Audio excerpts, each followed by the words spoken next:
네, 이어서 최원주 전문가와 함께하는 체크포인트입니다. 안녕하세요, 전문가님. 안녕하십니까? 네, 오늘의 체크포인트 첫 번째입니다.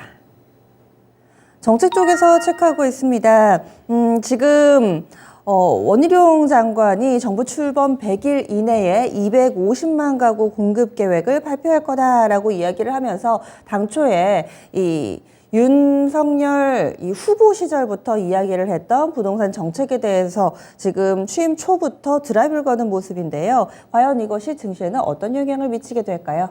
네, 어제 이제 원희룡 국토교통부 장관이 이 윤석열 정부 5년 이내에 250만 가구 이상의 주택 공급을 하겠다라고 지금 얘기를 했습니다.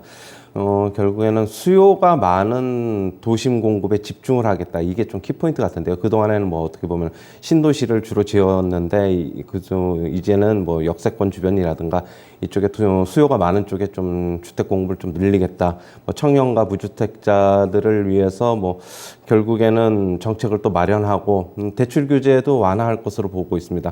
그래서 뭐 금융 지원도 하겠다라고 좀 얘기를 하고 있는데요. 그리고 재개발, 재건축 등의 규제도 완화를 시사했는데, 다만 이제 일기 신도시에 대해서 좀 기대감이 있는데, 일기 신도시는 순차적으로 하겠다라고 얘기를 하면서 약간 요즘에 그쪽에 좀 과열된 양상을 약간 수그러뜨리는 발언도 지금 나왔습니다. 결국에는 지난 정권에서는 수요 억제, 뭐 세금을 인상하면서 수요 억제를 결국에는 앞세웠지만은 이번 정권에서는 공급 우선을 결국엔 목표로 하고 있는 것으로 보고 있습니다. 역시 뭐 관련주로는 대형 건설주가 뭐 수혜를 받을 것으로 보고 있고, 뭐 현대건설, GS건설, 대우건설 수혜를 받을 것으로 보고 있고, 그 다음에 건자재 업체들도 수혜를 받을 것으로 보고 있습니다. 뭐 현대리바트, 한샘, 뭐 주방 쪽에서는 NX, 뭐 이런 쪽에서도 수혜 받을 수 있겠고요.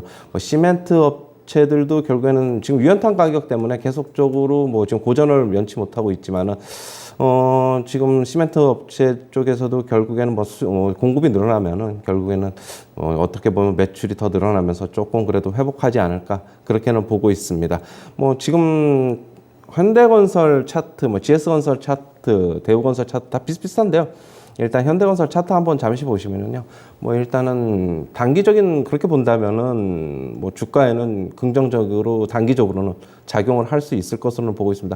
제가 항상 그런데 이제 말씀드리는데, 뭐 단기적인 모멘텀으로 건설주는 접근해야 된다고 말씀드리고 있는데, 역시 금리 인상 사이클에서 자유롭지 않다. 어제도 한국은행 총재의 빅스텝 발언이 나오면서 시장 전체적으로 좀 흔들렸는데, 지금 주담대 금리가 결국에는 뭐 큰 폭으로 계속적으로 상승하지 않겠느냐 그렇게 보고 있어가지고, 요즘에는 자기 돈으로 현금만으로 주택을 살 수 있는 여력이 있는 사람들이 그렇게 많지 않기 때문에 결국에는 무주택자 청년층의 결국에는 대출 레버리지를 일으키려고 하면은 뭘 결국에는 금융 쪽에 어떻게 보면은 지원을 좀 받아야 되기 때문에 단기적인 모멘텀으로만 접근하는 게 좋겠다, 이렇게 정리해드리겠습니다. 네, 그래서 이번 정부 들어서 부동산 정책 드라이브를 걸면서 건설과 건자재 섹터 눈여겨볼 필요가 있다. 다만 단기적인 시각으로 접근하자.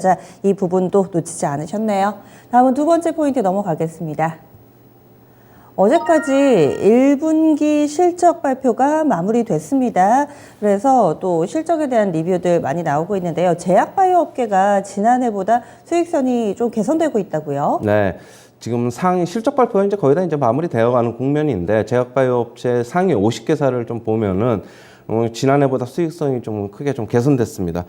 제약바이오 업계 1분기 실적이 지금 상위 50개사들 같은 경우에는 전년 대비 뭐 한 매출은 대부분 이제 개선이 됐고, 영업이익 같은 경우는 한 60% 정도는 뭐 크게 좀 개선된 것으로 좀 보고 있습니다. 결국에는 코로나가 이제 진정 국면으로 좀 접어들면서 기존 전통 제약바이오 업체들의 실적도 예년 수준의 성장세를 회복하는 것으로 지금 보고 있고요. 결국에는 또 실적 개선이 두드러진 기업을 좀 보면은 삼성바이오로직스, 대원제약, 녹십자 등인데요. 삼성바이오로직스는 매출과 영업이익이 전년 대비, 지금 전년 동기 대비죠. 1분기 대비 2배 이상 모두 다 이제 증가를 했고요. 역시 가동률이 증가하고 제품이 판매가 확대되고, 그 다음에 환율이 최근에 우호적인 영향을 미친 것으로 좀 보고 있습니다. 대원제약 같은 경우에는 지금 해열 진통제 등 상비약 같은 경우 한동안 좀 대란이 벌어졌는데, 그거의 반사 효과를 좀 입은 것으로 좀 보고 있어가지고 그래서 이제 매출과 영업이익이 좀 크게 좀 증가했고요. 녹십자 같은 경우에는 뭐 기존 독감 백신이라든가 경우 헌터라제 등이 지금 해외 매출이 좀 증가하고 있어가지고 뭐 긍정적인 실적을 내놓은 것으로 보고 있습니다. 녹십자 같은 경우는 매출이 전년 동기 대비 50% 증가했고 영업이익은 8배 이상 좀 증가했는데 그동안 주가 하락폭 굉장히 컸는데 앞으로 이제 실적을 계속적으로 유지를 할 수 있느냐가 좀 키포인트 같아요. 뭐 SK 바이오팜 같은 경우에 전년 4분기 대비 4분기에는 실적이 영업이익 흑자 전환을 했지만은 1분기에는 오히려 영업이익이 적자로 나타나면서 주가 좀 빠졌었는데 결국에는 이 실적을 2분기에도 한번 체크해보고 접근하시는 게 좋지 않나 그렇게 보고 있습니다. 네, 그래서 제약 바이오에 대한 시각, 이 시간에 좀 정리를 해봤습니다. 다음 추천주 넘어가겠습니다. 최원주 전문가의 선택은 하이트진로입니다. 네, 이 종목 어떤 이유에서 가져오셨어요? 예, 요즘 뭐 리오프닝 때문에 주류 매출이 좀 크게 좀 증가하고 있다는 소식입니다. 뭐 역시 리오프닝 효과가 이제 실적 개선으로 지금 나타날 것으로 좀 보고 있고요.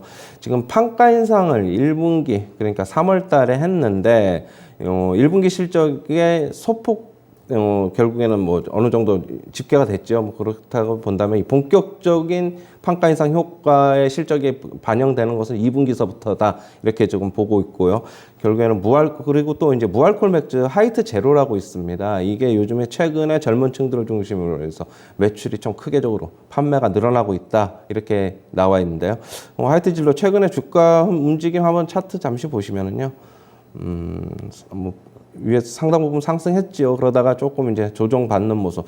그러나 밑으로 큰 폭으로 뭐 하락은 좀 힘들 것으로 보고 있어요. 왜냐하면 지금 현재는 결국에는 실적이 어느 정도 받쳐줄 것이라고 예상이 되기 때문에 매수 기회로 좀 적당하지 않나라고 보고 있고요. 매수가는 시초가서부터 접근하시고 목표가는 41,300원, 손절가는 34,400원 제시하도록 하겠습니다. 네, 알겠습니다. 그래서 오늘의 종목 나왔습니다. 하이트진로입니다. 앞서서 이광우 전문가의 종목이 LNF였고요. 또 최원주 전문가는 하이트진로, 약간은 색깔이 다른 두 종목이 나왔습니다.